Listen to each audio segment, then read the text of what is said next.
Hyundai Porter to TCI overtime man naman karon. So ngaon pa mga kauban. Isyo ani low power 3000 rpm, barado ang catalytic converter. So no choice bungkagon kay wa pay mapalitan. Turbo niya guba, mukaon og oil. Basa na kay intake. Kambiyahan pa ni siya mga tensioner adjuster, timing belt, oil seal. Tapos tune up dagko clearance. So ayun guys, patuloy tayo sa ano nitong low power na Porter to TCI. So nung napalitan natin ng turbo, ayaw pa itong persa kasi pag i-revolution mo parang mag-alog-alog yung makina. So yung injection pump resistor yung code niya. So nilinis na natin yung map sensor, ganun pa rin. So pinalitan natin ng injection pump assembly. Atong ba injection pump sa likod? Ito yung pinalitan natin assembly.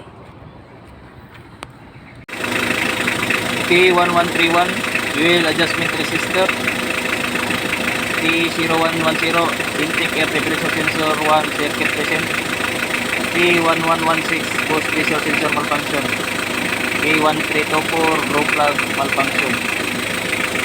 So check engine revolution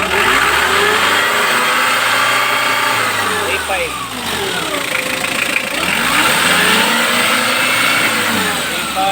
pero hindi magalog-alog yung makina. So delete trouble code tayo. Delete trouble code kung mawala na ba itong sa injection pump resistor.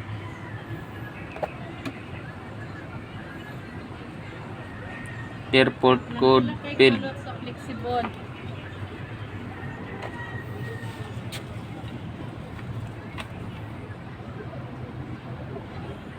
15 2,000 So no trouble code. So na-delete na ang trouble code. So dati hindi talaga ma-delete kahit nakasaksak. Tapos ang check engine hindi mawawala.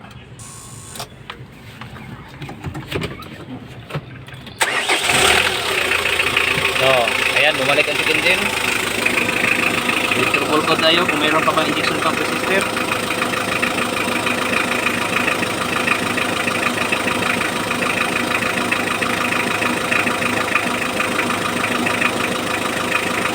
Trouble code ka rin. So hindi nawala yung check engine. So kaya ko tinanggal yan kasi dito sobrang lambot na ng wire nang hinugot ko, putol na pala. So itim na siya, sunog na. So ibig sabihin matagal na itong putol. So iano natin yan, idugtong. So testing natin. So hindi pa rin nawala yung check engine pagpaandar natin. So ikabit na natin ito ngayon. So hindi nawala yung check engine pero wala ng trouble code. Yan yung mahirap.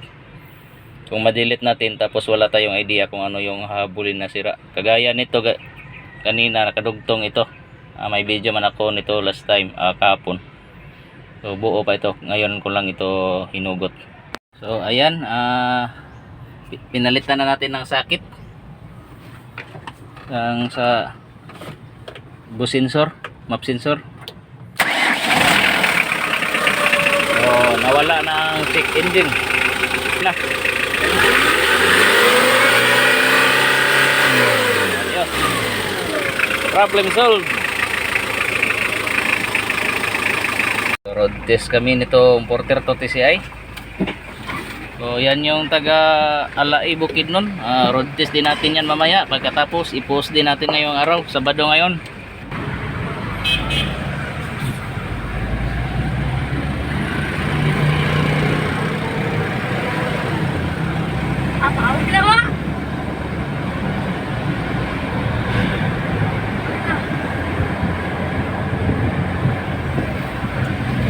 Ang reaksyon niya, uptick o delete? Ha? Uptick na. Ang power sa una ug karon sa kailangan nimbalik o mas power? O ano ni sa subida-subida og karga ni. Oo. Kay duotan na di kaduot ron. Oo. Diya ta, Olderport.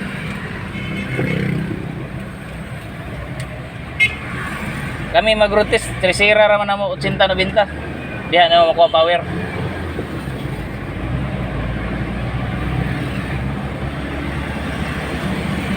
Dire ta, dire Olderport.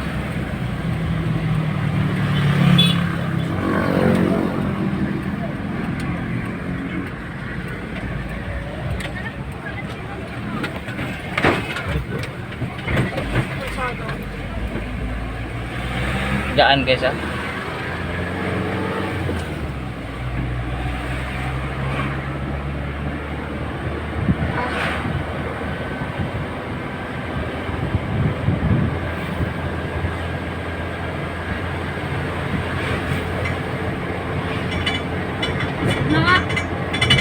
Masubida man eh.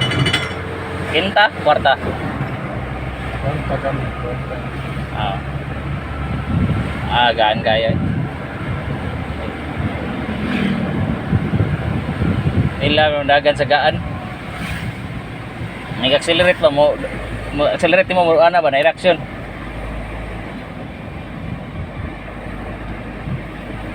Ako dalaron we. Testingan na to.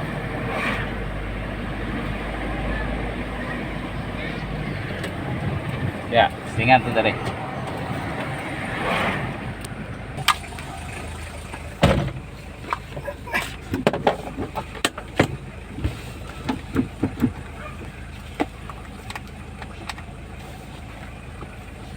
Testing na to 3080 kuha ba niya?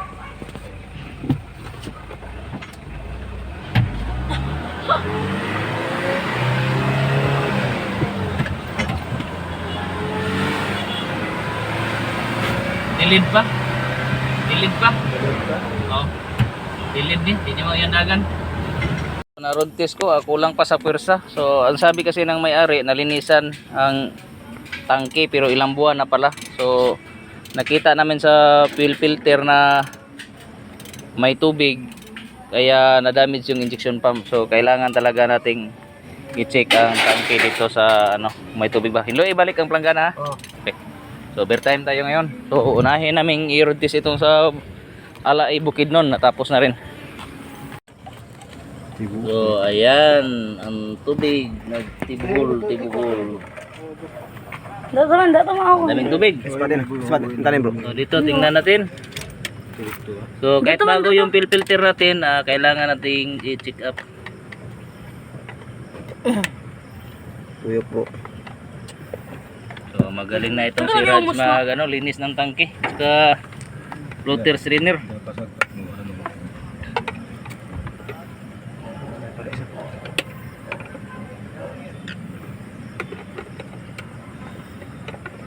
Patikan mag-agaba ka ma. Ha? Da. Ayan. Lumalabas yung ebidensya. Ayan. Oy po. Ayagat. Ayan ni Ipa. Mas kusog pa gani ni boss. Ha? Tinood lang. Murag ng power pa nila. Power. Wala yung tayo kusog yung injector kay 80 ra pressure. Itriyan ni karon. Masagaan na.